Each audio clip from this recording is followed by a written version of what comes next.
গাজা ও মিশর সীমান্তের মধ্যকার কৌশলগত দিক থেকে গুরুত্বপূর্ণ এলাকা ফিলাডেলফি করিডোরের নিয়ন্ত্রণ নিয়েছে ইসরায়েলের সামরিক বাহিনী। এই অঞ্চলটি দখলে নেওয়ার মাধ্যমে ফিলিস্তিনি ভূখণ্ডের সমগ্র স্থল সীমান্তের উপর কার্যকর কর্তৃত্ব ও নিয়ন্ত্রণ পেল জায়নবাদী ইসরায়েল। ইসরায়েলের প্রতিরক্ষা বাহিনী IDF এ তথ্য নিশ্চিত করেছে এবং তাদের এক মুখপাত্র দাবি করেছেন সেখানে 20টি সুড়ঙ্গ পাওয়া গেছে, যে পথ দিয়ে অস্ত্র পাচার করে আসছিল হামাস।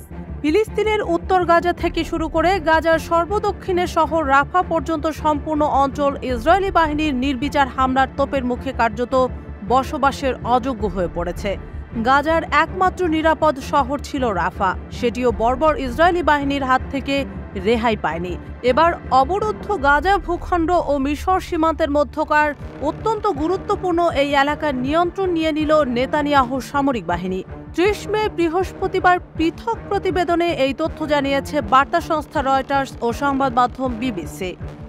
যদিও মিশরীয় টেলিভিশনে একটি সোর্সকে উদ্ধৃত করে এমন দাবি প্রত্যাখ্যান করা হয়েছে এবং বলা হয়েছে ইসরায়েল গাজার দক্ষিণাঞ্চলীয় শহর রাফাতে নিজেদের সামরিক অভিযানের যৌক্তিকতা বোঝানোর চেষ্টা করছে। ইসরায়েলের ঘোষণাটি এমন সময় এলো যখন মিশরের সাথে উত্তেজনা আরও তীব্র হয়েছে। বুধবার রাতে ইসরায়েলি সামরিক মুখপাত্র বলেছেন, ইসরায়েলি সেনাবাহিনী সরু ফিলাডেলফি করিডোরের অপারেশনাল নিয়ন্ত্রণ নিয়ে নিয়েছে। মিশর এবং গাজার মধ্যে অবস্থিত এই রাফা জোনটি 1979 সালের ইসরায়েল এবং মিশরের মধ্যে শান্তি চুক্তির অংশ হিসেবে তৈরি করা হয়েছিল।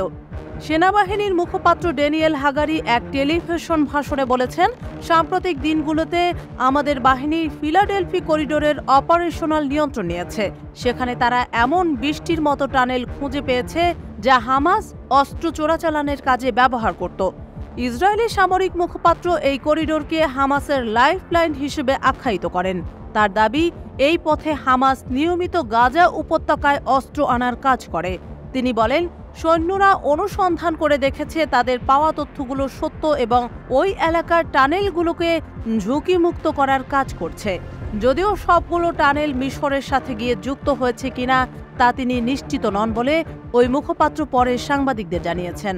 এদিকে মিশরের উচ্চ পর্যায়ের এক সূত্রকে উদ্ধৃত করে আল কাহেরা নিউজ বলেছে, রাজনৈতিক কারণে যুদ্ধকে প্রলম্বিত করা এবং ফিলিস্তিনি শহর রাফাতে অভিযান অব্যাহত রাখার জন্য ইসরায়েল এসব অভিযোগ ব্যবহার করছে।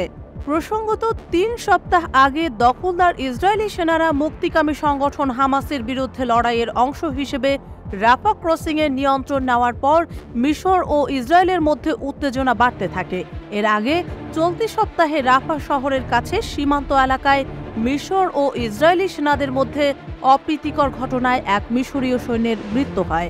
মিশর ফিলিস্তিনের শক্তিশালী সমর্থক এবং গাজায় ইসরায়েলি সামরিক অভিযান এবং বিপুল সংখ্যক বেসামরিক নাগরিককে হত্যার ঘটনার তীব্র সমালোচনা করেছে।